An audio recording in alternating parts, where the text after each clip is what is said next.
Hello and welcome to Fast Talk, your source for the science of cycling performance. I'm your host, Chris Case. It wasn't long ago that riding inside was something most of us did only when the weather was bad, the days too dark, or we were pressed for time. Flash forward to today, and indoor cycling is quickly becoming a discipline many people focus on for its own sake. It's no longer a second-rate alternative. And that's why today we'll focus entirely on indoor cycling and its many nuances. The author of the famous The Cyclist Training Bible, Joe Friel, has now co-written a new book with Jim Rutberg. Ride Inside, the essential guide to get the most out of indoor cycling, smart trainers, classes, and apps is the basis for our discussion today. Friel, with decades of experience coaching athletes indoors and out, and Rutberg, who has long worked with coaches on disseminating their training philosophies, share their thoughts on the future of the sport and why we're seeing more indoor cycling. They also discuss the specifics of indoor workouts and why what works outside isn't always the best practice inside, and vice versa. That and much more from Joe and Jim. We also hear from three riders from Team Ceres The Pros Closet. Jennifer Reel, Holden Camo, and Matt Gardner are all members of this esports cycling team and have been racing for years almost exclusively on Zwift. They help us understand the intricacies of this gaming-like platform, how to use the draft, why knowing the courses makes such a difference, how to set up your trainer, and much more. And of course, we also touch upon the all-important training aspects of indoor cycling. It's time to ride inside. Let's make you fast. Today we're going to talk a little bit about, or a lot about, trainers, indoor cycling, indoor training, indoor racing. We've got two fantastic guests today who've just written a new book called Ride Inside, the essential guide to get the most out of indoor cycling, smart trainers, classes, and apps. Welcome to Fast Talk, Joe Friel and Jim Rutberg. Thanks, guys. Glad to be here. Nice to see you. Really excited to have you. So, as we were preparing for the episode, we read the book, obviously, and Trevor and I, being in the training world and having been in it for quite a while now, dawned on us in a way, and the book really points this out. It used to be, not all that long ago, that trainers were that secondary method of training if you couldn't get outside. They were sort of the weather's not great, or it's dark out, or it's winter, I'll ride the trainer. And we've previously done episodes, specifically episode 60 with a great physiologist, Kieran O'Grady, on the sort of the science of trainer workouts and how to get the most out of them if you have to. But what we're seeing now is that the trainer riding inside has become its own thing. It is not only a racing discipline. Some people ride almost exclusively indoors. And so there's been this fundamental shift. We're seeing that riding inside has become something that people do for the sake of riding inside because they like it. So that's really what we want to talk about today. Is it a golden age of riding inside? Is it a new era? Is it the dawn of a new era? Trevor, I know you have, as you often do, a good story to kick off the episode. I really want to tell this story today because this is a story I've used a whole bunch of times, and I'm going to explain at the end of it why I wanted to tell this story today. This goes back to probably the late 90s. I was working with a coach he was a pure physiologist, so he wanted me on a trainer all the time because when you're out on the road, you get all these variances and he doesn't get good data. So he just wanted me to spend 12 hours a week on the trainer, which was miserable. At any opportunity I had to go outside, I did. And I had this one particular day where I was finally able to go outside. I had a 3-4 hour ride on my plan. I get out there. It's just a couple degrees above freezing. And this turned into one of those days where, this is a story you tell your friends about that ride you barely survived because 30 minutes in, it started doing this mix of rain and snow. I didn't have the right gear. I'm sitting there freezing my butt off on my bike. Things are freezing up on my bike. I can't use all the gears on my cassette. And I hit this point where I reach an intersection where I can go left or I can go right. If I go right, I can get home pretty quick in about 10 minutes. If I go left, I go over these hills and it's a good hour to get home. I thought about it for about 30 seconds and went, still better in the trainer. The proverbial fork in the road, and you chose... And I went left. Misery outside over trainer inside. And the reason I wanted to tell this story today is because I think this is the last time I will ever tell that story. That was my opinion of trainers. They are the absolute last thing. I will go and ride in the rain and snow before I'll sit on a trainer for a couple hours, because that's how miserable trainers are. And that's just not where we're at anymore. You don't think that way anymore. I don't. And look, this is a recent thing. As you pointed out, we did episode 60 where we talked about trainers. And the important thing about that episode is we were trying to evaluate, is riding on a trainer good, bad? Does it help you? So we compared its biomechanics to on the road. We compared the training to on the road. The underlying message the whole time was, we're going to evaluate whether trainers are good or bad depending on how well they simulate on the road training, meaning you're doing this purely to help riding out on the road. And if it doesn't help that, then trainers suck. That was basically the underlying message Right, sure. of our episode. But as you said, and as you pointed out in the book, what really caught my attention was you had this line where you said, 10 years ago, trainers were a second-rate alternative when you couldn't ride outside. Now people ride trainers for the sake of trainers. And that's a fundamental shift that I think has happened only in the last couple of years. Yeah, Joe, Jim, I would imagine you wholeheartedly agree with that sentiment that Trevor just expressed. Well, I certainly do. I can recall back in the 80s when I got my first indoor trainer, and it was really kind of nice because I was able to do some indoor training. I lived in Colorado at the time in the wintertime. But I can also recall those days when I spent 4 hours on a trainer watching Tour de France videos and gigantic puddle of sweat underneath of me, and realized how miserable this was, and thinking about, the next hope it doesn't snow tomorrow so I can get outdoors. And that was kind of the way it went. And the world has indeed changed a great deal in the world of cycling since those days. Now, just as you mentioned a while ago, Chris, people actually do this to ride indoors because it's enjoyable. They look forward to it. So the world has changed a tremendous amount over just the last few years. It hasn't been all that long. This has been going on with movement to indoor cycling as being as strong as it is. So very happy to see that. And for me, the background is I remember back in college, a professor we went through a whole class about exercise assessment and all this kind of stuff. And at the end of the class, the professor said, look, at the bottom line is, if you can get people to move more than they moved before, you're doing a good thing. And trainers, the technology of indoor cycling, the improvements there have made it such that we can get people to be more active more frequently. They're more likely to ride more frequently and more hours per month.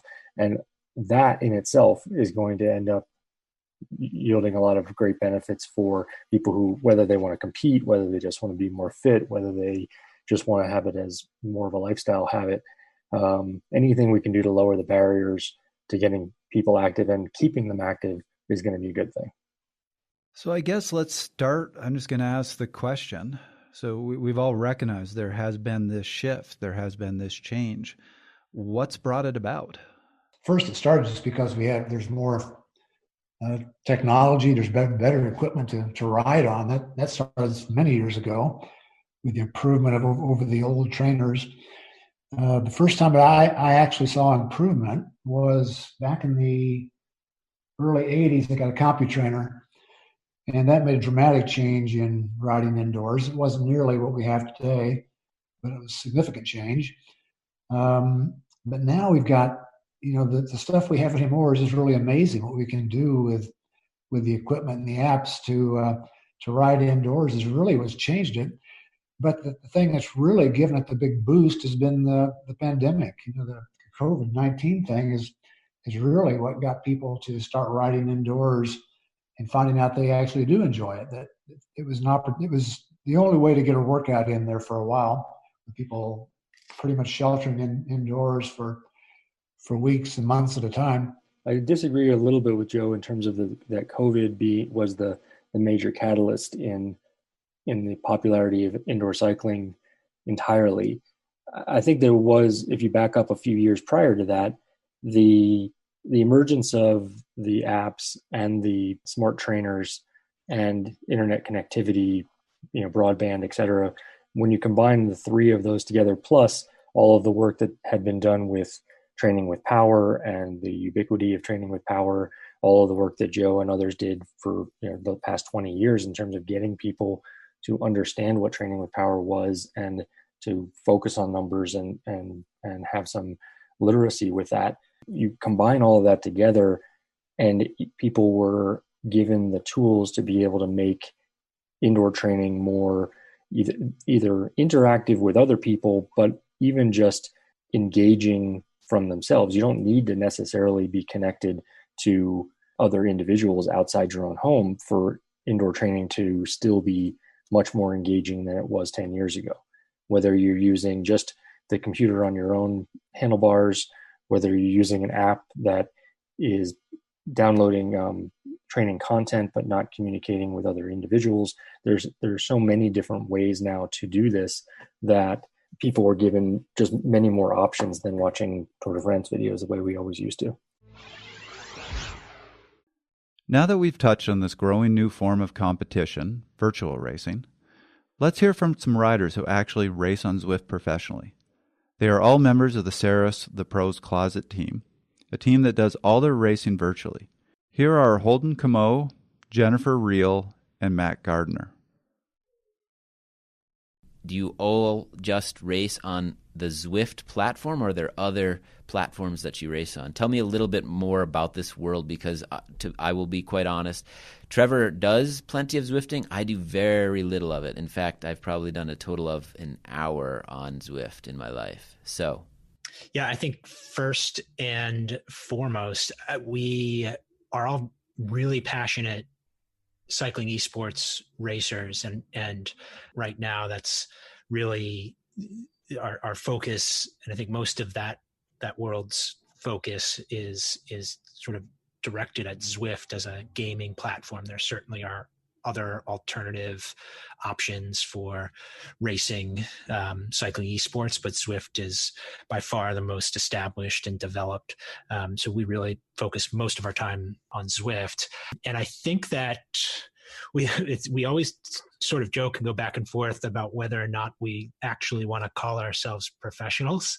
We've been doing it passionately for a number of years, and we've absolutely been early adopters. And I think Matt can probably go into some of the detail around really everything that he's done to help grow the sport.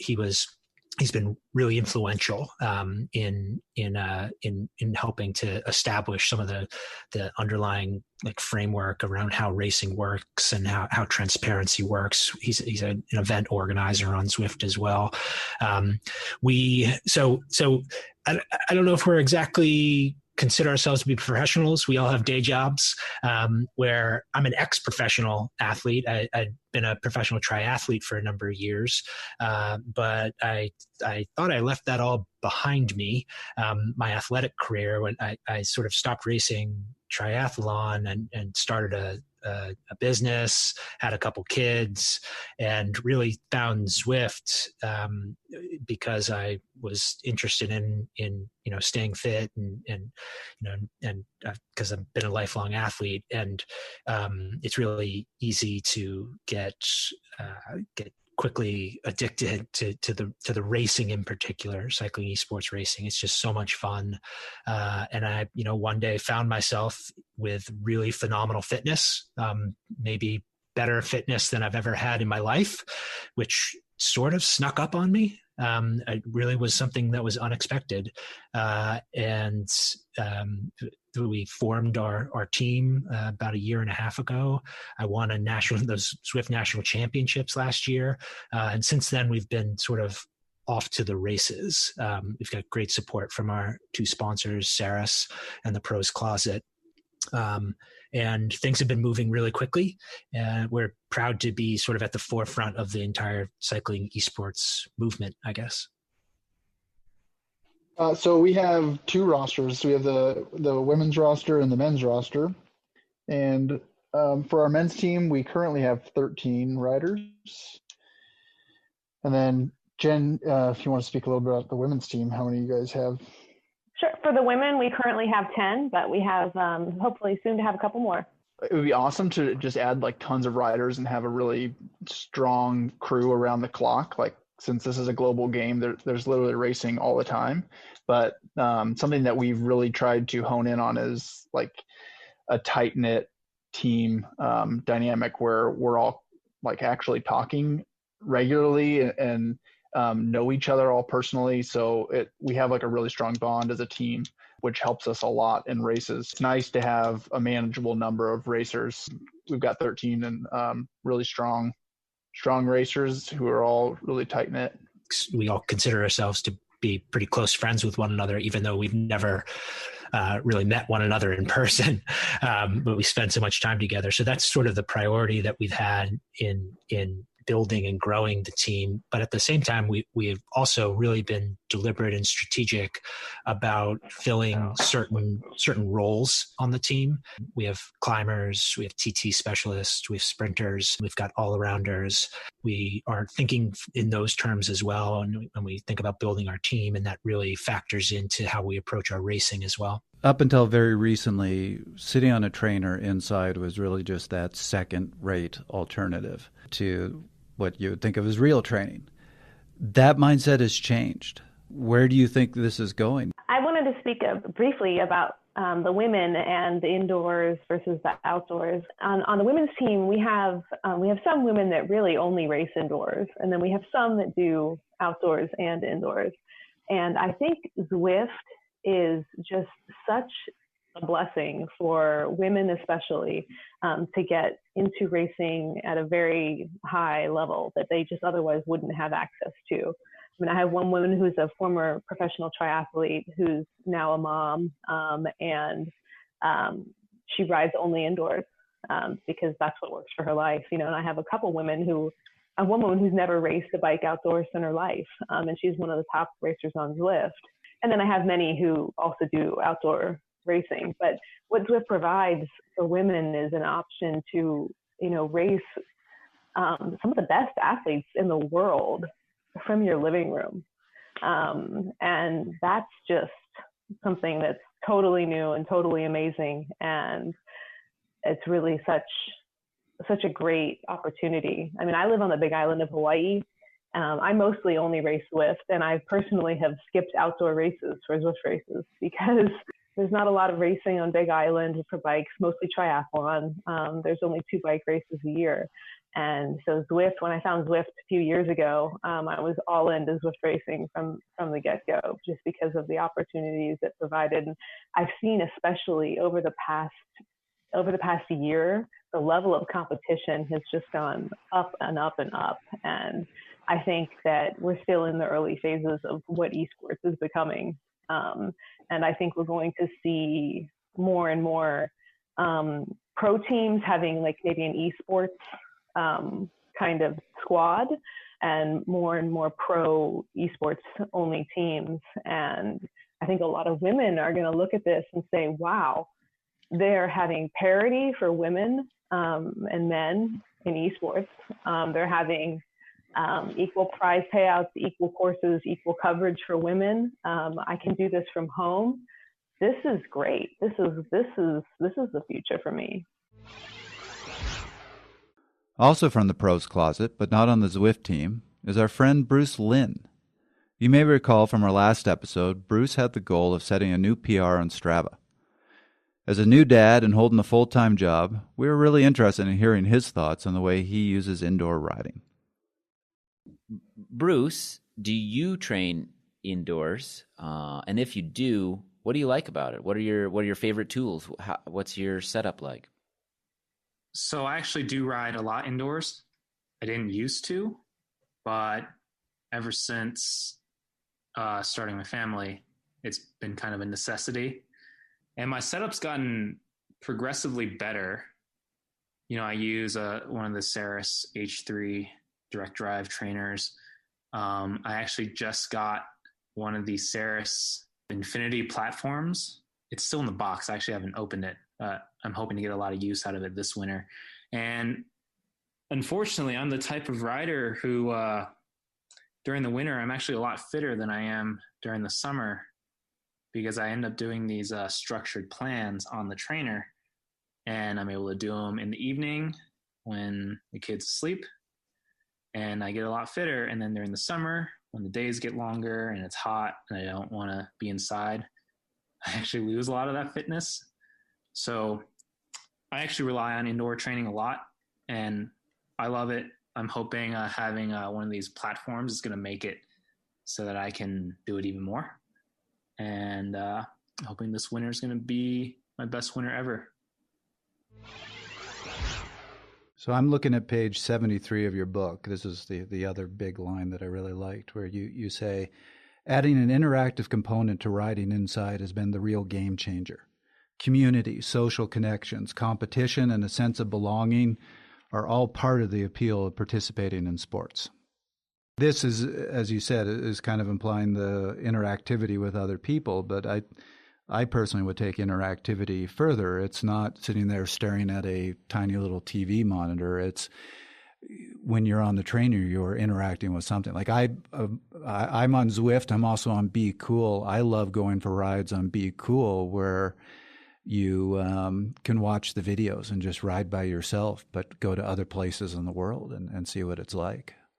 And that's a form of interactivity too.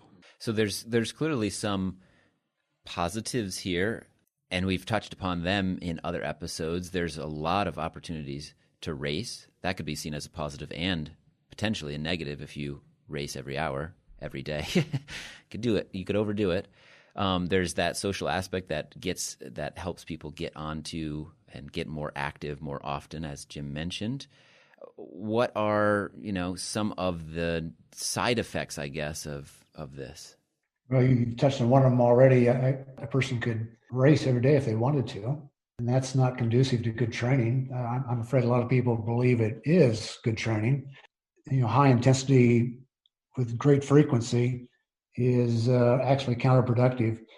We need some time in there just to spend on lower intensities. The whole thing, the 80-20 polarization concept that we've been talking about now for the last 15, 16 years is a big part of this. And that doesn't change just because you're indoors. We still need some time to get the aerobic fitness, not just the anaerobic fitness, which is largely what we're doing when we're racing indoors. So I think the great concern is trying to get people not to be using it just strictly for high intensity on a daily basis. That's going to be counterproductive, I'm afraid. To take that a step further, the thing I wanted to ask you about, because this is a concern to me, is traditionally you hit the base season or you hit off season and then the base season. And in the past, there was no opportunity to race. So that's where you did your work. That's where you did your steady training, your interval work, and just got really excited for when March came around and you could race again. Now you're seeing athletes who are racing on Zwift every day in December. What sort of impact do you think that's having? Well, that can have a very negative impact. I want to back up. First of all, it comes down to what is the athlete training for? If the athlete is training to do Zwift races in December, then maybe that's okay. If the athlete is training to do sanctioned road races in the summer, that's not going to work out so well. So it kind of depends on what the athlete's goals are.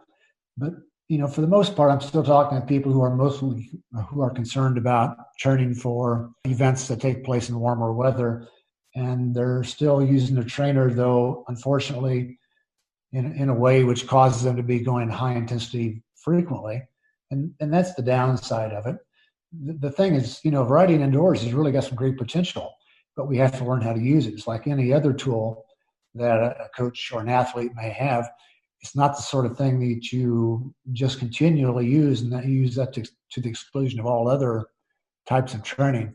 There are lots and lots of things an athlete can be doing to improve performance, and high intensity racing is only one of those things that can certainly be done too frequently. Another question in terms of looking at the effects of all this is, what impact do you think this is going to have on traditional forms of racing? Why would somebody pay the money, get in a car, and drive to a Grand Fondo or a race when they can hop on their trainer at home and do a free race on Zwift, do a free group ride on Zwift? Do you think this is going to have an impact on what we think of as traditional cycling, traditional events? Yeah, I don't know right now. It's still in the early stages, so we're not really sure what's going to happen. But certainly there will be some who decide that they really enjoy racing on Zwift more than they do racing on the local criterium, and they'd rather do that, and that's fine if that's what the person wants to do, and that's we all do this for fun. We're not doing this because we get paid to do it. At least nobody I know is getting paid to ride their bike. So we might as well figure out what is fun and then focus on doing that thing which is fun, but do it in a way which produces the results that the person would like to have. You can't just simply race all the time, regardless of whether it's indoors or outdoors, and expect that to be beneficial. It may be very, very hard, but that doesn't mean beneficial all by itself. There are lots of things an athlete can be doing to try to improve performance. And doing races is just one of those things. In fact, a really rather minor aspect of all the, in terms of the amount of time expended, that's really rather minor compared with all the time that needs to be spent on the bike to build the kind of fitness that is really all inclusive for all kinds of races and greater fitness. Now, this is one of the places where I have a slightly different perspective because of the kind of the group of folks that I communicate with or work with. I look at it as indoor cycling has given people the opportunity to remain more fit or gain fitness that they thought that they may have lost forever. Folks who have full-time jobs, have families, have a lot of commitments, especially these days with the economy being the way it is, et cetera. Going out to the local group ride, to the Grand Fondo, or to even local criteriums really is miserable when you're not fit, and it just becomes unfun and you stop going. And indoor cycling, the ability for somebody to ride at 4 o'clock in the morning if they need to, or ride at 7 o'clock in the evening if they have to, or if they want to, for that matter, and be able to stay fit enough that on a weekend when they have the opportunity to go to the local group ride, they can go, they can be fast enough to be in the group and have fun, and not suffer quite so badly. I think that's actually going to end up putting people back onto the road more frequently than taking them off the road. Now, granted, there's definitely a group of people who find the safety aspect of indoors so much more compelling than taking the risks of riding in a group or even just riding on the road.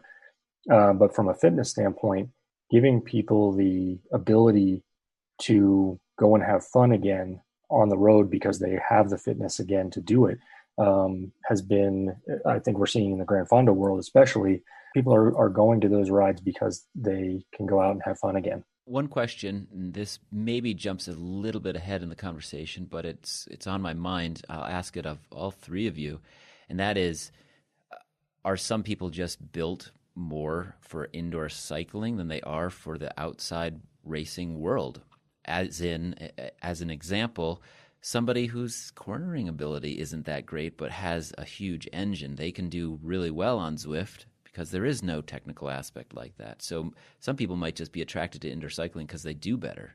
Yeah, it can certainly happen that way.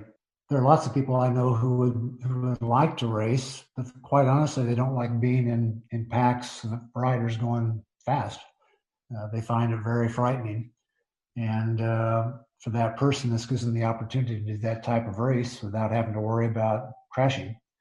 The same thing with riding on the road.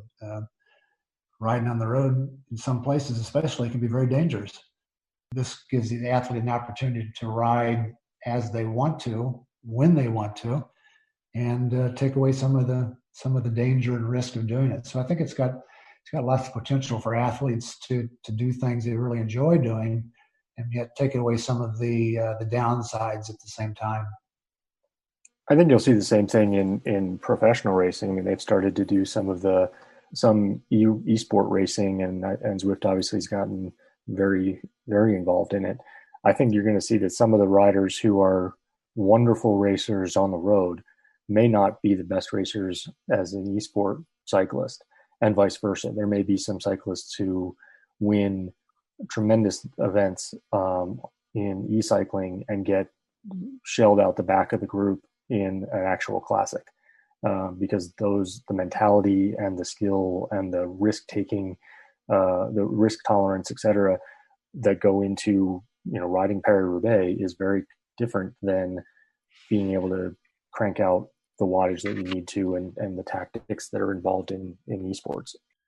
Well, I mean, I'll give you an example of that. We had a friend of mine on the show talking about cornering skills a couple months ago, and we asked him about Zwift, and he was going, "Oh, I hate it," and asked him why. And so, just to give it context, this is Emil Abraham.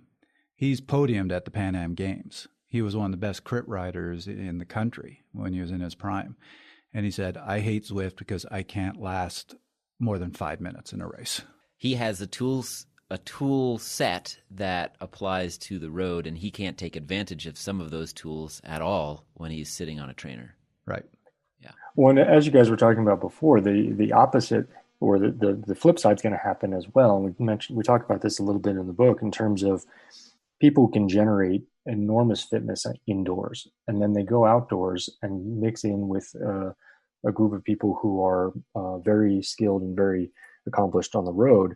And there's a mismatch of skill, that there's a match of fitness and aerobic engine and a mismatch of skill. And we'll see that happening more and more when you get people who can make it into or stay with the lead group in a group ride or your local criterium, but don't have the skill set necessarily or the tactical savvy to understand what to do with that kind of power. This is something we've known. This isn't just now. This has always been the case. Of the most dangerous rider in a race is the person with a big engine who doesn't have the pack skills, because they're the ones who can cause crashes. They're the ones when the race gets heated and you might be bumping shoulders, you have to hold your line when you're going around corners. They don't know how to do that. And I will say, as you said, Chris, we're kind of jumping ahead here, but the important point I'll bring up is if you're spending a ton of time doing e-racing and you want to get out on the road, do things to work on those pack skills. Remember that in the real world, you can't ride through people. Yes, this is true. You might try, but that would be a bad thing. That would be a very bad thing. I will admit to you, I was really frustrated back in May. I think this was an experiment by Zwift. I did this race that had a huge number of people in it. It was over 1,000 of us on the start line. And we were 2 minutes out of the start line, and all of a sudden, a whole bunch of us were on our side, spinning in circles, unable to go anywhere. I think Zwift was experimenting with having virtual crashes. Oh, wow. Huh. So there was a whole bunch of us, and then we had to chase after that, after our riders were allowed to get back up and start riding again. But I was really annoyed by that, because I'm like, this is the whole reason I'm doing this. I've crashed enough in the real world. I don't want to crash here. Virtual crashing also sucks. So I don't know if they kept that or what, but boy, that was annoying. Well, they're definitely, I mean, the upcoming, or the next steps, and they've already been, some of the equipment manufacturers are already in line with it. They're introducing steering and braking. So, for instance, the Stages Smart Bike has the ability to handle, when it's available, utilizing the braking features within apps when the apps are equipped with it. So what everyone's sort of suspecting is that they're going to be introducing steering and braking as features within esports for indoor cycling, and then there's going to be a transition period, obviously, where some races are going to utilize them and others won't, because not everyone's going to have the same equipment. You brought up another point in your book, and I think this is important too when we're looking at the difference between on the road and e-racing or e-riding. A common expression has always been, if it was just the strongest rider who won, we'd put everybody on a trainer on the start line and see who puts out the best power. So we've always known out in the road there's a lot more to it. But in an e-race, you're literally putting everybody on a trainer on the start line. And there's a bit of a simplification, but the only numbers it's using are your power, your height, and your weight. So to a degree, it's who can put out the best power. Yes, except that what we're seeing, especially when you talk to the folks who are most experienced with e-racing right now, the knowledge of the course is becoming more and more important in the sense that where the climbs are, when to put power down, when the resistance goes up. Actually, with they'll change the coefficient of friction on the road in places, and then there's still the drafting aspect in terms of you're still attacking other people and putting people on the ropes in terms of their power per a 5-minute period, and then trying to hit them again and again. So I think when we used to talk about the idea of if we would just put people on trainers and then decide, that was based on the idea that you can put out 6 watts per kilogram for 20 minutes, then that's it. The esports at least are pitting riders against each other and on courses with variable resistance in such a way that you still have to ride the course. No, that's really fair. And I'll actually even take that a step further and say, so I spend part of my time in Toronto, part of my time in Colorado. Up in Toronto, I have a 20-year-old dumb trainer. In Colorado, I have a smart trainer. And I find when I do the races in both places, I have to race them differently because on my dumb trainer, when we hit a hill, I don't feel the increase in resistance. And sometimes that causes me to fall back a lot because I don't respond quick enough. But on the flip side, if we have a little downhill, a little leveling, the people on the smart trainers, their resistance eases up. Mine doesn't. And that's where I find in the races I can really hurt people because I'm just staying constant. So I will actually race differently in Colorado on a smart trainer than I do on my dumb trainer in Toronto.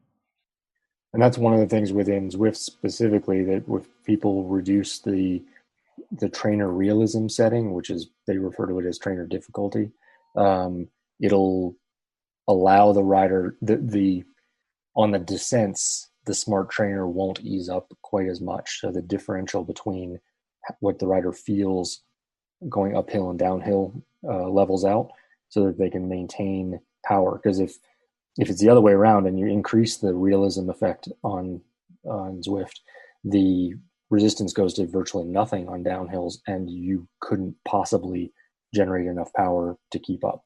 Yeah. And you talked about that in the book, that everybody, if you're taking these races seriously, you should experiment a little bit with that realism, find what works best with your strengths. Yeah. So who would you say should really take advantage of that resistance versus who should take it down more like a dumb trainer? Reducing the realism setting in Zwift, you feel the change in pitch less. So in other words, when you hit a hill on the road and you go from a 1% grade to a 12% grade, all of a sudden you really feel that, and you have to increase your effort accordingly. With the realism setting, you don't feel that transition quite as rapidly. Now, you still, the work required to get to the top of the climb is the same. It doesn't save you any work or any energy. It just changes how you run into and out of the changes in pitch. All in all, there's a lot of nuances here that it takes to be a good racer or esports cyclist, and we're going to catch up with some pro racers, and we'll be able to pick their brains about all these nuances when it comes to racing on Zwift. Yeah, we're talking with a team that is what they do. E-racing is their thing. Let's get back to the Sarah's Pros Closet team and hear what they have to say about racing tactics and strategy on Zwift. That sort of raises the question here. You guys do this really well. I want to pick your brains. What are some race strategies or things that are completely different that you need to know when you step into that Zwift world. I think a lot of people have heard you have to start pedaling before the race actually starts, or else you might get dropped immediately. But what are some other things in that vein that people should be aware of if they're new to this world? The biggest thing for someone new to Zwift is to understand the draft and how it's different than in real life cycling, and that you can't soft pedal or you're going to be spat out the back, and you have to just keep pedaling, even on downhills if you're a lighter rider. That is a big change. And then you have to understand kind of how you control your avatar with your power, like your legs, your power, that is your video game controller. So you want to move up in the bunch, you just put in a little bit more pressure on the pedals.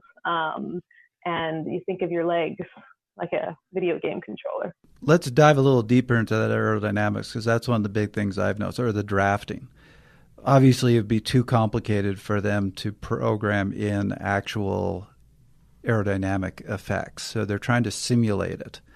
And my understanding is in Zwift, essentially what they do is if you're close enough to somebody going a similar speed with relatively similar power, they just attach this invisible elastic to you and that rider, which is different from the aerodynamic effect. But all of you have far more experience with this. So could you describe to us how it's different and what you need to be aware of? I think there is aerodynamic effect programmed into the game. So I think depending on how close you are to someone, you do get a more of a benefit, or where you're positioned.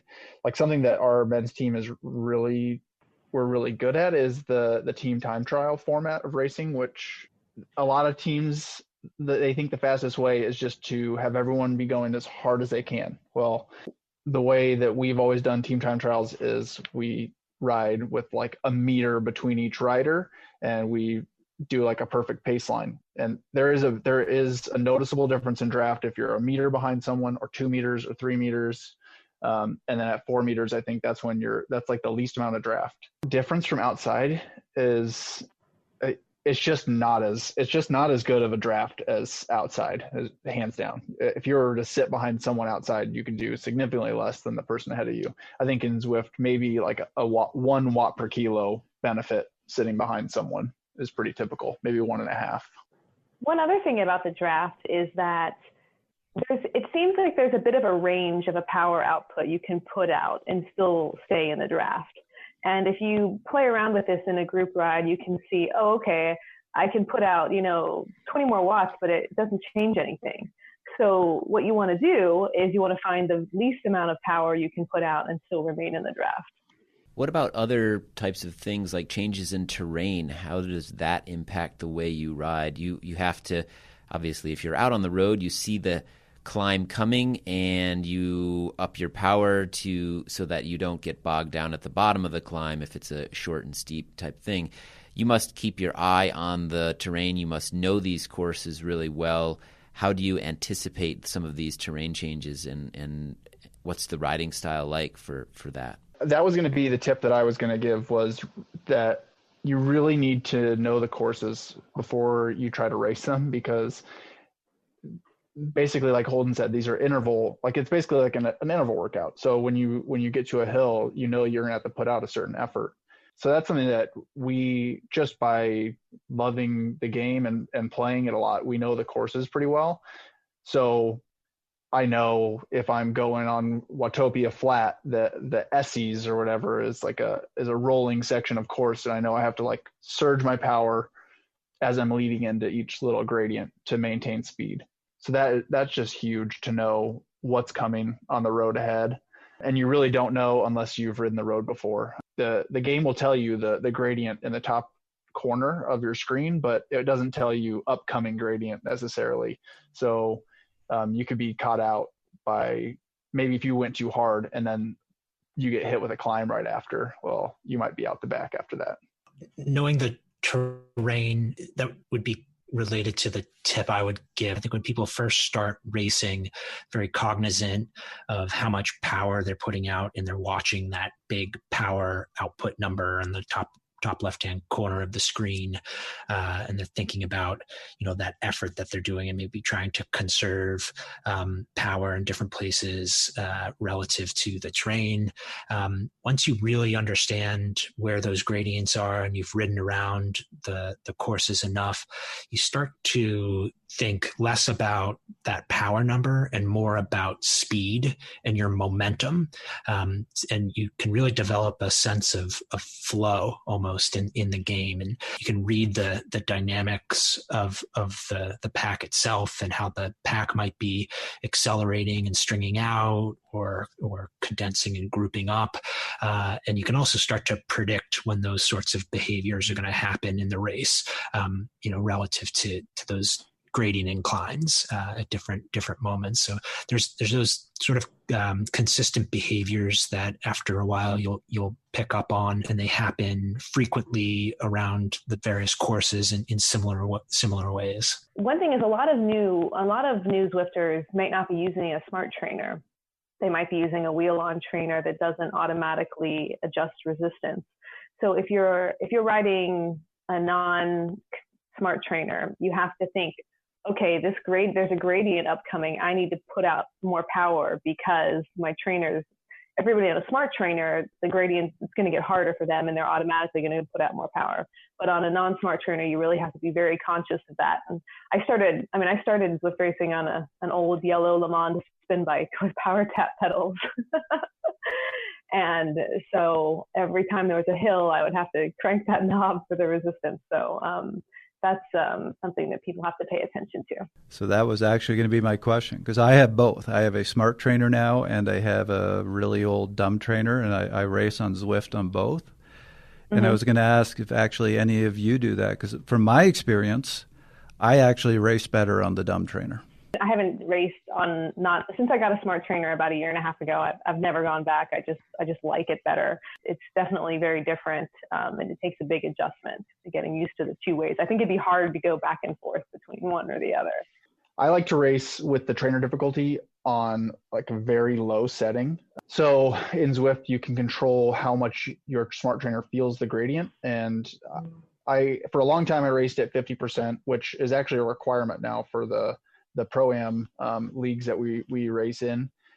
But I started adjusting it down until I landed at like 10%. So I could just barely feel climbs, but just enough to know like, oh, I need to shift into a harder gear. But I think there is something to be said about having a constant resistance, and then you use your gearing to adjust your power output or how difficult it is to ride. So you could basically make your smart trainer a dumb trainer by turning the trainer difficulty all the way down to 0, and then you wouldn't feel any hills, and you'd have complete control over your gearing and resistance level that way. Interesting. Okay, so you kind of go for this hybrid of the two. You want to feel it a little bit, but not have it dominate. Yeah, I think it's really difficult. Like, I don't want to get into my small ring on if I have to climb up the Alp. If I can minimize my shifting, then that's ideal. There are some obvious differences. One is that you can ride right through people in Zwift, not something you can do out in the road, and please don't attempt that. We talked about how the aerodynamics are a little bit different, and you don't have brakes. So I find when I'm in a peloton, I have a real hard time being in the middle of it. I'm either accidentally off the front of it or accidentally on the back of it, and just going back and forth between the two because I can't ever find that sweet spot. You know what? I think that speaks to the point I made earlier about how cycling esports is sort of creating just a new athlete type. And it's because of those sorts of things. You're forced to change the way you ride and how you pedal in order to play the game successfully. So because you don't have brakes, because your legs are your controller, you're making a lot like faster, quicker changes in power output. So you need to react like very quickly, and it's almost like thinking one pedal stroke at a time almost. So you've got to fluctuate power output up and down, and that is in anticipation of the need to break, or in anticipation of the need to move forward in the pack.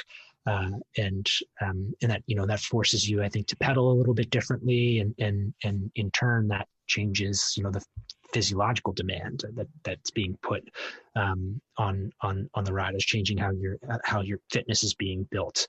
And I don't know if that's exactly, something that would cross over in outdoor cycling, in indoor cycling.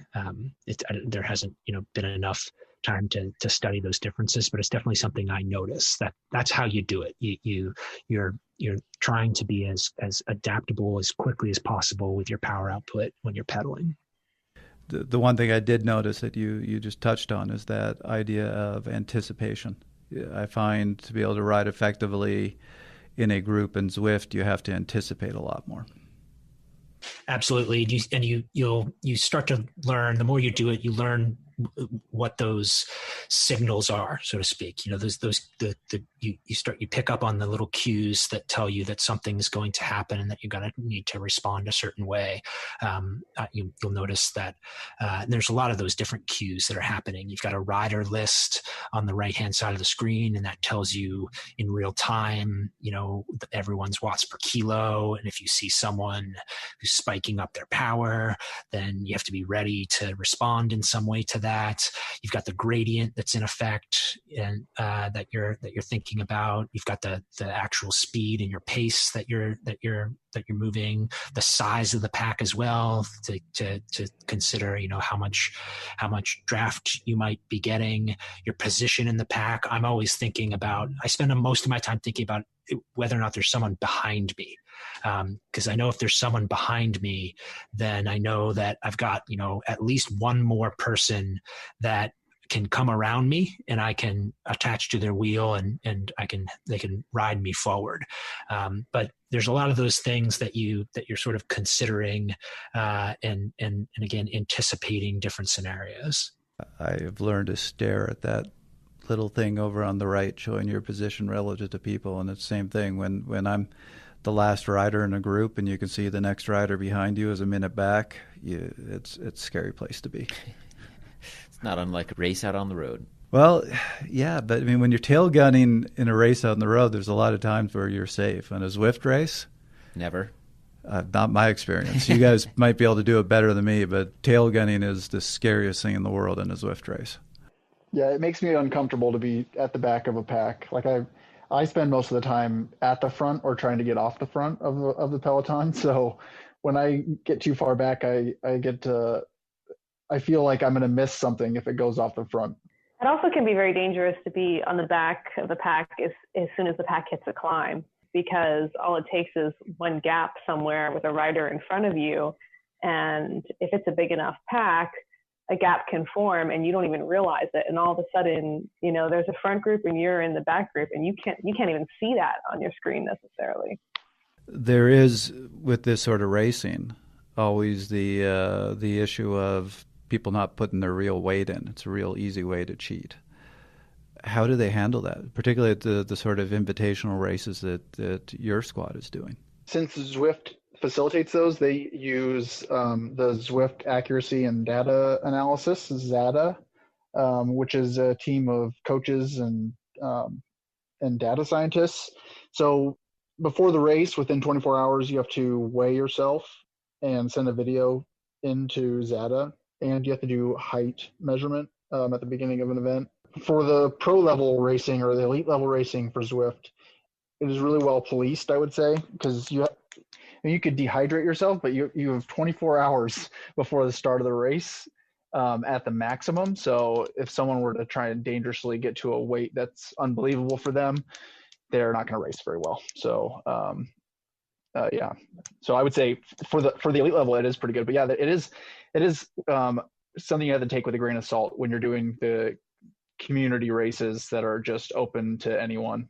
I feel like if you get too wrapped up in worrying about it, it'll just ruin the fun of it. And also in the new upcoming Zwift Racing League, they're going to have dual recording mandatory for all racers at the elite level. Well, let's change gears a bit and talk about the application of indoor cycling more from the training side of things and the different modes of indoor training. There's obviously different ways you can set up your trainer, your smart trainer, your dumb trainer, but in any case, set up your studio for the application of training indoors. Let's walk through some of the pros and cons of each. I guess we should also start with the different modes. Trevor, do you want to give us a little overview of what those modes are, since you are doing this quite often? Well, let's throw it to the two of you, because you understand the technology far better than we do. But you did a great explanation of the book of the self-directed versus erg mode versus basically these different ways of using a trainer. Can you give us the broad overview explanation of these different modes, these different ways of using it? So we looked at indoor training and tried to break it into categories, because as you said, you can modify or you can combine things in a variety of ways. So we looked at it and thought, well, there's an off-grid method of indoor training where it's kind of your trainer that's not connected to anything, and you're staring at a wall or the computer on your handlebars or a TV that's playing a Tour de France video. And then there's the connected version of indoor cycling where you're connected to something that is training content. So whether it's an app or you've downloaded a workout from Training Peaks into your cycling computer and it's controlling the trainer, but somehow you're connected to something. Then going a step further is interactive, which is esports or a virtual group ride, or you're connected to other human beings. And then there's together, and that's sort of the in-person classes or the on-demand classes where there's a guide or a subject, and that includes Peloton and things along those lines. So we sort of categorize them across those, and each of them have their pros and cons and their applications to training. There's nothing that is inherently better about any of the four. They each have their utility within training. Yeah, that's what I wanted to ask you about, because I agree. It's not erg is better than self-directed or the group ride. It's, as you said, each one is just different. What would you say is the best applications for each from a training standpoint? And I think it's worth defining erg mode for those out there that don't know what that term means.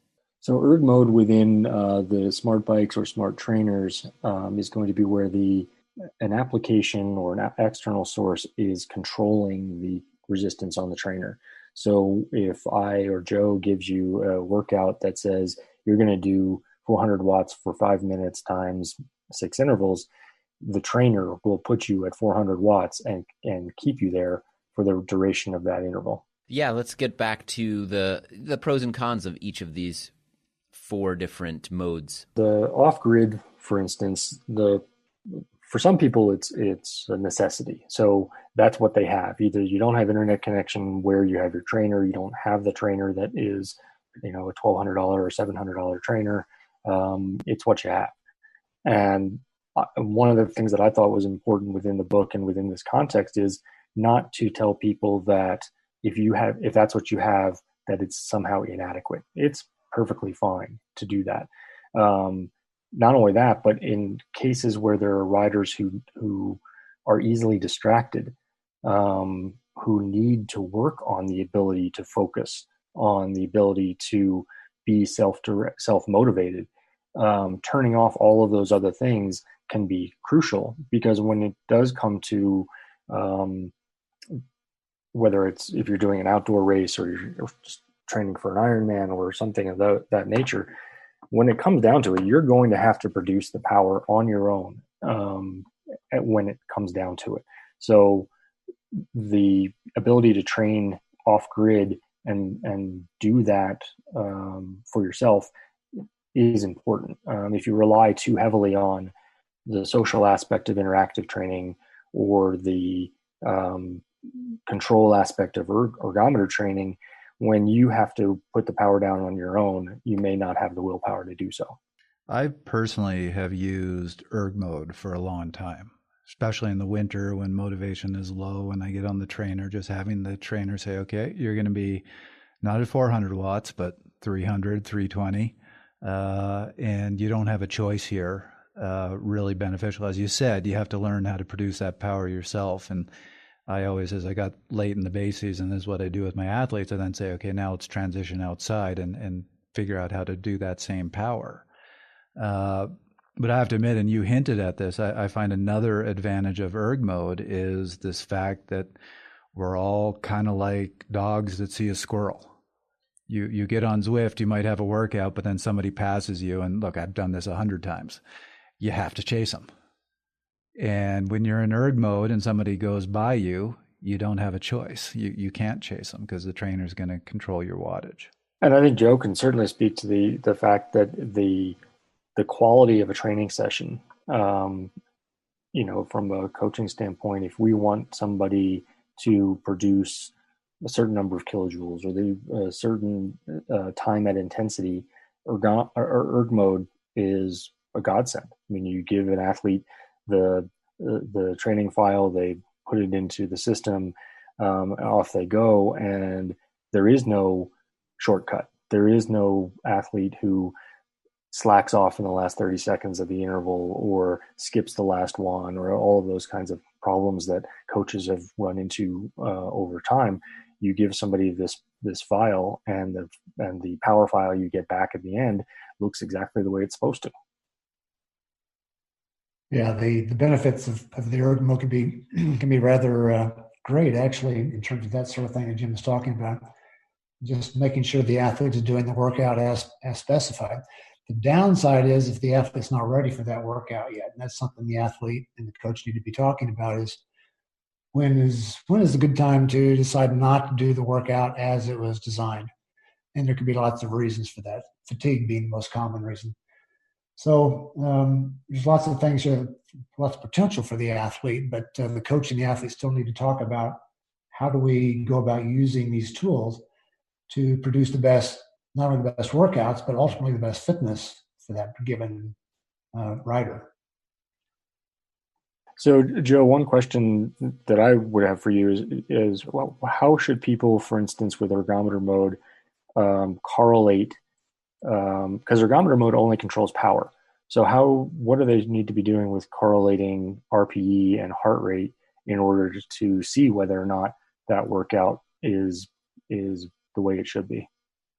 Well, the bottom line always is RPE, ready to perceived exertion. That really is what training is all about. If every battery on your bike failed, you should still be able to do the workout or the race and do it in a quite appropriate manner. Hit numbers which are very close to what you're supposed to be hitting, even if you don't have the numbers in front of you. So every athlete needs to be able to do that. And all we're doing with the power data and so forth is giving us a way of specifying more precisely what that effort should be. So bottom line is the athlete has to know how to. For example, when I was coaching a lot of athletes, I would have them put a piece of tape over their handlebar device or even over their wristwatch so they couldn't see their heart rate, and still have them do the workout. And then later on, we'd look at to see how they were doing relative to what their impression was of how hard it was. In other words, RPE versus power versus heart rate. And so, that's the sort of thing we all must be good at. We're becoming very used right now to having all the numbers in front of us. But the bottom line is we've got to be able to produce those numbers without having them visibly in front of us all the time. So training is really much more complex than simply looking at numbers. It's got a lot of feeling that has to do with how am I doing relative to what am I supposed to be doing. And that's something that the athlete has to learn. If you only look at numbers, then I'm afraid you're really not becoming a well-rounded athlete. We need to be able to interpret the numbers and use them, but we also need to be able to do the workout without the numbers, so we can just do it based on how it feels. So I think it really goes both ways. There is no either or here. It's really both. The athlete needs to understand how to use the numbers and how to train based on RPE. Joe, before we get away from what you were just discussing, a question I really want to ask you as a follow-up. Going back to erg mode, where the trainer is setting the wattage, do you feel that helps athletes to learn the feel, or do you think that takes it away from them and always riding in erg mode, they're never going to learn the feel?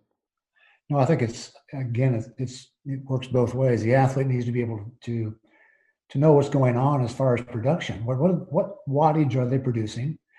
The bottom line is there's two things we're looking at in terms of performance and effort. One of them is power, and that's a performance measure. That's what we're looking at, is how am I performing? Whereas RPE, especially, and also even heart rate, are measures of effort. How much effort am I putting into this? So we've got both input, which is the effort, which is heart rate, for example, and we've got output, which is power. And the two of those need to be married. We need to be able to understand what we're seeing when we look at numbers, and we can also then use that as a way of measuring progress. What should happen over time, if the athlete is training properly, is that their output relative to their input, in other words, their power relative to their heart rate, should be increasing. That's just a very simple way of looking at how am I doing as far as fitness is concerned. And so the athlete needs to be able to interpret those numbers, but at the same time, we've got to be able to ride in a way that is based largely on how we feel at the time. Races are based on how we feel. We don't do criteriums based on, for example, we don't do criteriums based on what the power should be at any given moment in the ride. The athlete has to know what that feels like and what they can do, what they know is possible from training, and therefore be able to apply it in a race situation. So it's much more complicated than simply looking at a number. And I'm afraid people always associate me with numbers. I'm very much of a data freak. But quite honestly, there's a lot more to training appropriately than just numbers. There's a lot of things going on here about how the athlete feels producing those numbers, and that's a critical thing for the athlete to learn in the process of training. One of the other things I guess this brings up in terms of advantages, I guess you could say, with this erg mode and using it for your training is the repeatability, the consistency, the control that you have over that. Do you see that as entirely an advantage, or is there some disadvantage to that, Joe? Yeah, the disadvantage is that the athlete is not really controlling what's going on in the workout. The workout is controlling the athlete, in effect. And so every one of these modes has got something about it which is negative and also positive. So the purpose of having all these is being able to then use the ones that best fit the situation that the athlete is in at the time, given what that athlete's needs are to improve the performance. So it's a matter of choosing what's appropriate at the right time for the workouts. So it's not an either or in any case. It's all these things are possibilities, and we need to be able to use all of them in an appropriate manner, the same as we would on the road. You know, on the road, I could have the athlete ride a hilly course or a flat course. And I could change if it's a group ride or a solo ride. So there's lots of things that are variables on the road also. We just got the same situation indoors, only we're just defining it in different ways. Erg versus connected versus interactive and so forth. What the coach has to do to prepare the athlete for whatever their goal may be. And we're assuming now that the athlete his goal is, or her goal is racing at a certain level. The athlete needs to be involved in all kinds of types of workouts to get there. The coach's job is to figure out what those workouts should be. This comes down to what are you mentioned the weaknesses of the athlete. I refer to those as limiters. Every athlete has a limiter. I don't care who they are. Every athlete has a limiter. There's something that's holding that athlete back from being successful. It may be several things, and usually there are several things. Some are more important than others, And the coach's job is to figure those things out and then design workouts. And if we're talking about these for indoor training, not only we're picking out designing workouts, the workout is based on the type of usage we're going to get from the equipment the athlete has and the apps and so forth. So it's a matter of figuring out all of this stuff. It's kind of like being an engineer. Coaching is very similar to engineering. Basically, you're trying to solve a problem. The problem is what is standing between the athlete and success, and trying then to eliminate that, whatever that thing is. It's got to be corrected. It's got to be eliminated, or at least made less visible for this given athlete, so that we can achieve the things the athlete is trying to do. So this whole thing of which mode do I use and how do I use it and what the intensity should be and all that stuff is extremely complex. And the coach is making decisions based on what they know about the athlete's performance and potential. So it's really a complex issue. It's a sort of thing that most athletes never even give any thought to. They just decide if the workout's hard, therefore it must be good. And that's not always the case. There's different definitions of hard based on how much intensity the athlete is applying, what the endurance ratio is to the intensity ratio.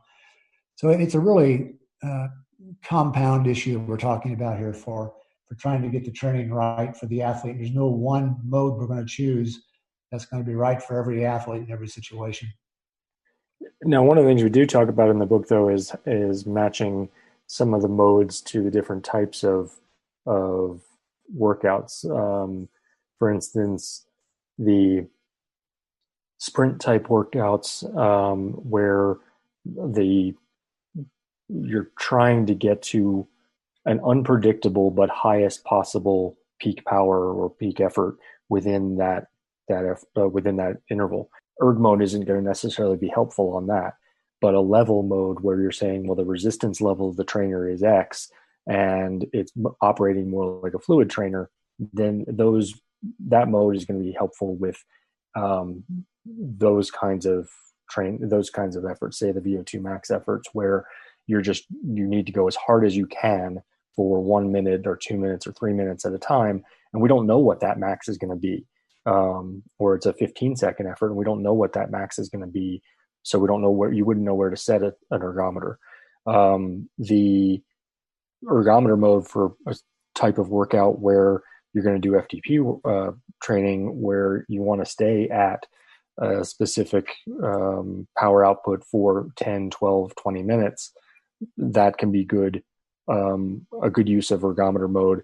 It can also, at different times of the season, be a good time to turn off ergometer mode so that you know that you can produce whatever power that is for 20 minutes being self-directed. So you can use that for both. And then there are either, whether it's the interactive classes or the group rides or just the route or the route mode, where it's following along a predetermined course or a virtual course, can be good for training the variability. The fact that you don't know when you're going to have to go hard during a race. You don't know when you're going to have to go from endurance pace or endurance power output to VO2 max power. So the scenario of how you're using indoor training for those aspects or those training sessions, you wouldn't want to use ergometer for that mode. That's towards the ends of the book, and I was about to bring that up too, that you did a really great summary of here's the different types of work you do and which modes are appropriate and not appropriate for that. As you pointed out, sometimes it's more important to know what's not appropriate. You try to do sprint workout in ergometer mode and you're going to have a really unpleasant time because the braking mechanism is going to lock down so hard you're just going to stop pedaling. So with each type of workout, there are modes that are appropriate and aren't. And that gives me a good segue into the final way of training indoors, which is the together version. So one of the benefits, one of the biggest benefits of still going to indoor classes, studio classes, or on-demand classes, etc., is the live coach aspect of it, or the instructor aspect of it.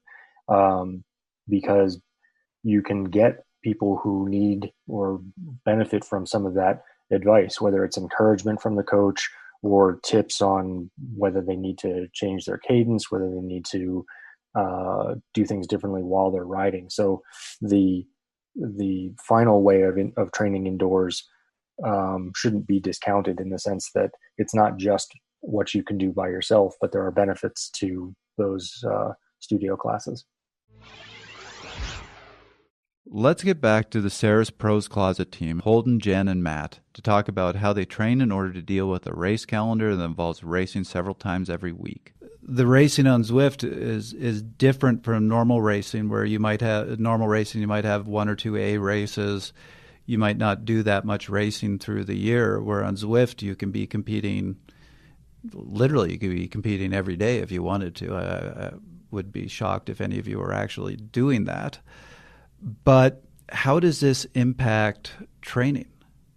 For those of you who have had experience racing outside with more traditional racing, has being a Zwift racer changed how you train?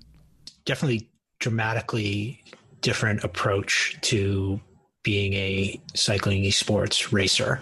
I'd been a swimmer through youth and through college, as an NCAA All-American swimmer, and then a professional triathlete for about 8 years. And now the approach I take, I was also a triathlon coach for a long time. So I have some experience in coaching and understanding that physiology and how to make athletes go fast.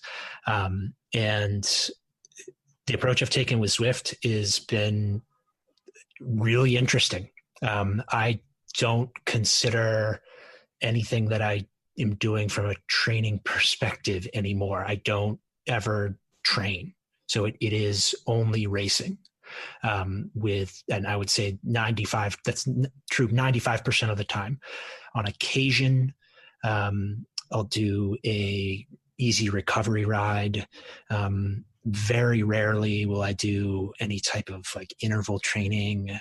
I rode my bike outdoors maybe 6 times over this summer for, maybe a longer 2-3 hour ride. And that was mostly just, from a joyride perspective. It wasn't about endurance miles or anything.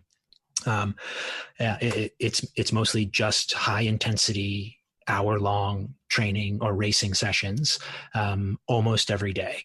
I usually take Mondays off, and I guess I probably average 2 days off a week if I'm being honest. Some days it'll be a little bit more than that. Other weeks a little bit less. But yeah, it's been, from a physiological perspective, I can't wait until the exercise scientists really start to pay attention to what's happening with athletes around esports, because physiologically it's a very different athlete type that is succeeding at indoor racing. And from my perspective, it's really pretty interesting. So this is where I might get myself in trouble, because I have that strong opinion that we all need a period in the year where we don't race, where we do less high intensity, get back to more what do you think of as traditional base training. You're not really doing that. You are high intensity all the time, all year round. How are you finding, you find no problems handling that, or do you find it to be a bit of a struggle? I've had the luxury really to approach cycling esports from this perspective of, compared to, I guess, when I was racing triathlon, I just haven't been taking it seriously isn't the right word, because I take it very seriously, but I don't think about the training implications as much anymore. It has definitely crossed my mind that I've been going real hard for a long time. I've been sort of waiting for the other shoe to drop, so to speak, to see when I might crash or need, be forced into taking a break. And it honestly hasn't happened. I've been going pretty consistently for about a year and a half. There's been ups and downs, and that is I think sometimes related to other obligations or stresses of life in general, where I might not be able to be as focused. But for the most part, it's been sort of a steady progression, and I've been able to keep up the pace for a while. That might just be related to where I'm at in my life. I'm older. I'm 42. I did a lot of training for triathlon and for swimming when I was younger, and so I might have sort of like an accumulated history, I guess, of preparation that might be setting me up pretty well right now. But that's been my experience. On a day-to-day basis, the stress of an hour, the races are short. They're 40 minutes, less than an hour typically. And, once you hit a certain fitness level, that really just doesn't do too much to you from a fatigue level. And you can keep on doing that really pretty consistently if you manage, weekly stress well enough. I've found that it's possible to keep on going. Now, whether or not I could be doing much better if I were, thinking a little bit more strategically about building fitness is the total other question. I probably could be if I were a little bit more focused and if I'm being honest, but I'm having a lot of fun with this approach. I think it is a bit different for women than men. A lot of times it's women don't recover as quickly as men. It takes a bit longer. So I don't think you see the women racing, 5 days a week on Zwift like a lot of the men do. I don't know many women that can do that. So I think you'll see a little bit less racing on the women's side. It is definitely a different type of physiology going on in Zwift racing that leads to success.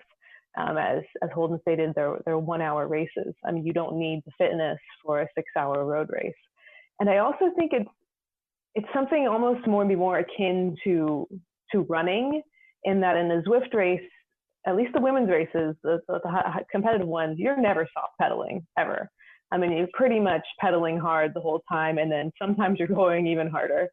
And so I think I've seen the women that are really successful on Zwift are often women that come from triathlon backgrounds, running backgrounds, and even ultra cycling. Our best racer, Christy Tracy, she's an ultra cyclist. She raced 24 hours last week and beat all the men in a race.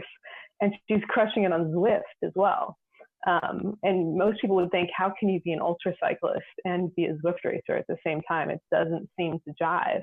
So I think everyone's training is a little bit different. But I think one thing that you do need is you need a high threshold, good FTP, probably a nice base, and then you can go into really working on that top end, which comes pretty quickly. And then you just keep racing.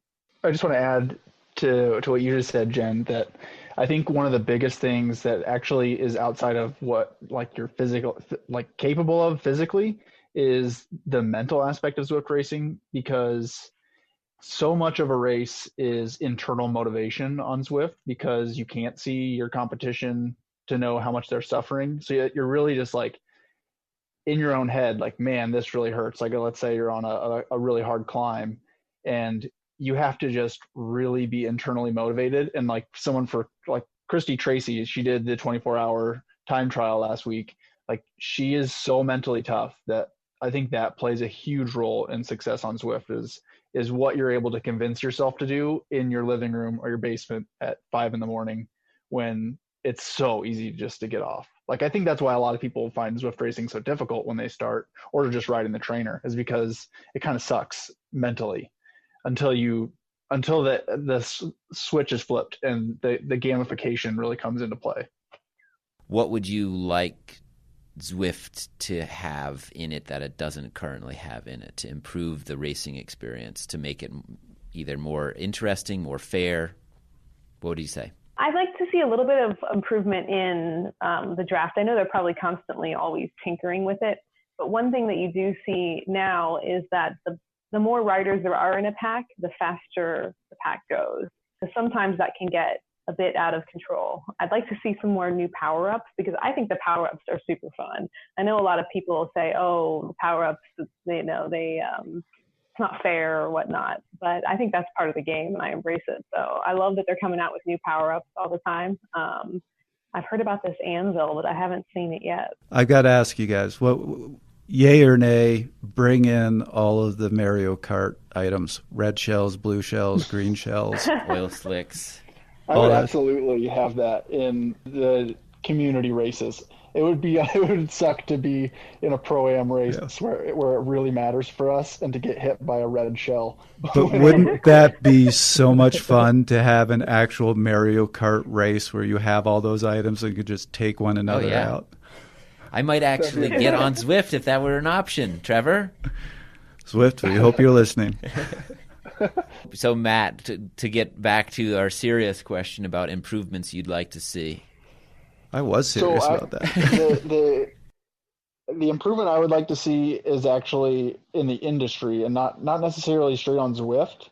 I think that power meter accuracy and understanding from cyclists would be, if that could be, I just wish that, I hope that there is more standardized power measurement and accuracy between devices. And because I think that is a big issue with cycling on Zwift right now, is that maybe there are people who have a power meter which is inaccurate or can be tampered with, and they end up influencing a lot of races, which is frustrating. And it could be unintentional, which that's on the industry that sold them a power meter which isn't accurate.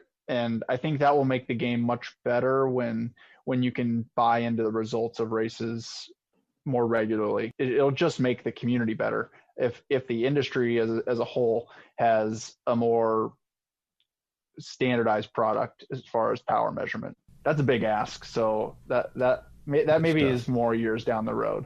Yeah. But I think that's what's needed really to take this to the next level.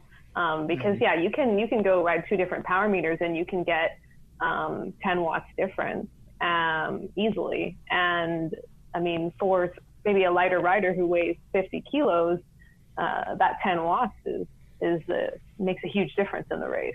So yes, I would love to see power meters and trainers that are so-called, cheat proof or and that are designed for accuracy. I mean, power meters, they weren't really designed for how they're being used right now in Zwift. They were designed to give you as the rider the same number all of the time, which may or may not be exactly the accurate number. And that was also something that when we started working with Ceres initially, was that we wanted to ensure that their product was as robust and accurate as possible. And we are overwhelmingly confident in the power output that the current trainer, the Ceres H3, puts out.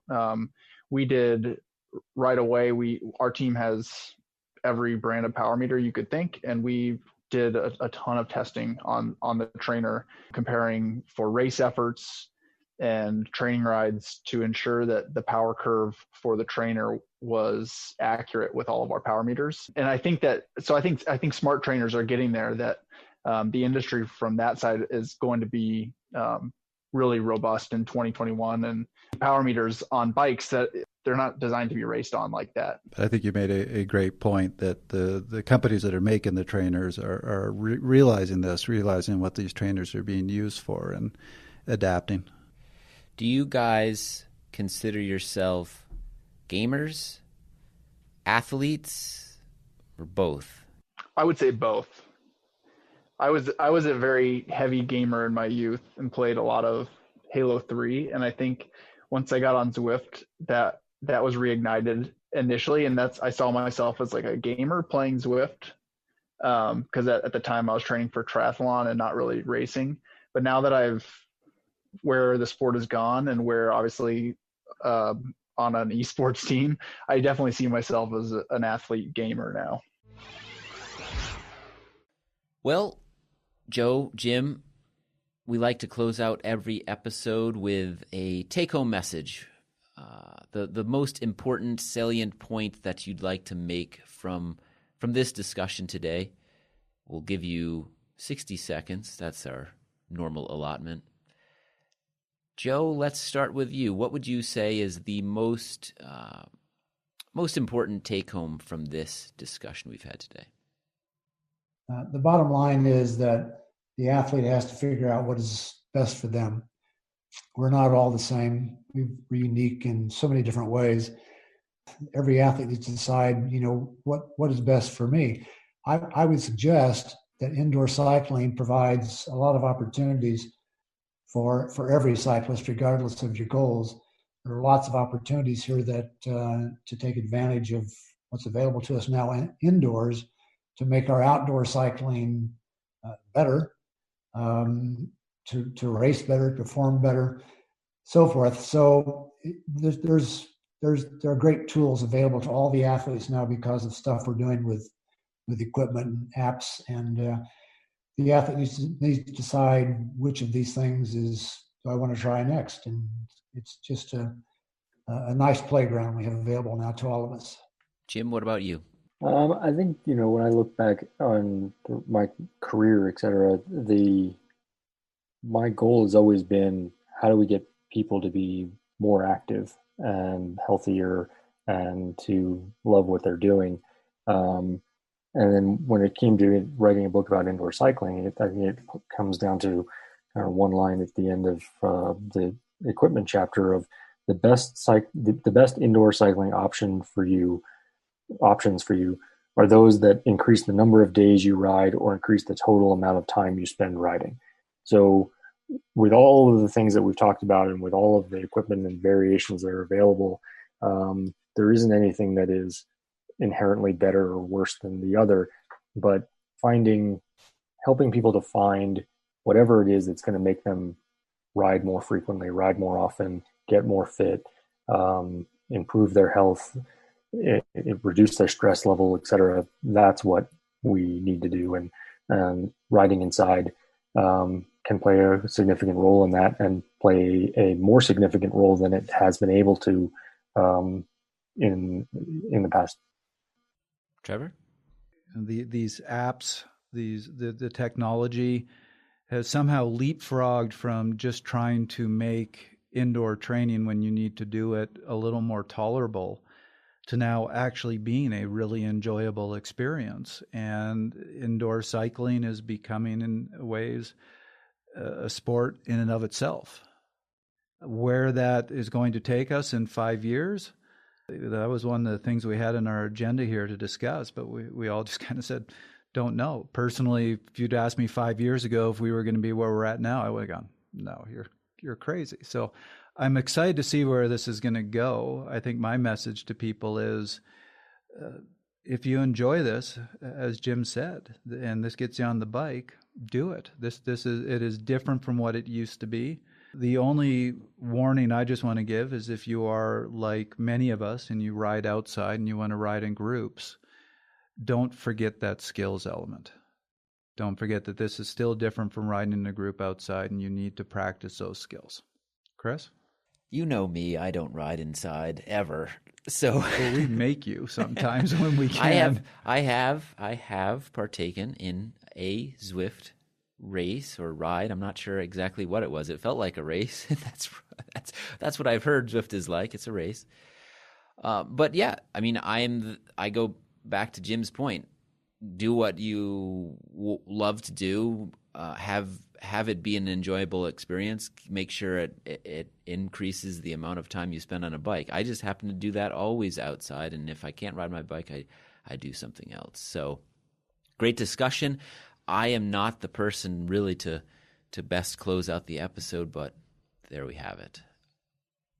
We made Chris do a Zwift ride, and I had to do everything except for put him on the bike and clip his feet in, which I was close to doing. Next time you will have to lift me up onto it. Yeah, just because, not because I wouldn't do it. I just want to see if you can lift me up and put me on my bike. You can be like one of those little 8-year-olds when they go to bed and they act like a sack of potatoes. Exactly. You have to carry them. Dead weight. Just try to get me on a bike. Exactly. But then, if that's the case, then try one of the other ones. Try. That's very true. Try Ruby. Try RGT. Try Be Cool. Jim, stop giving Trevor ideas, would you? I'm liking this. Well, thank you guys. The book again, Ride Inside, The Essential Guide to Get the Most Out of Indoor Cycling, Smart Trainers, Classes, and Apps. Thank you, Joe Friel. Thank you, Jim Rutberg. It's been a pleasure. Thanks, guys. Enjoyed it. Thank you. Appreciate it, guys.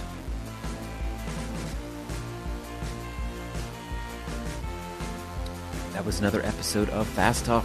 As always, we love your feedback. Email us at fasttalk@fasttalklabs.com or record a voice memo on your phone and send it our way. Subscribe to Fast Talk wherever you prefer to find your favorite podcasts. And be sure to leave us a rating and a review. The thoughts and opinions expressed on Fast Talk are those of the individual. For Joe Friel, Jim Rutberg, Jennifer Reel, Holden Camo, Matt Gardner, Bruce Lynn, and Trevor Connor, I'm Chris Case. Thanks for listening.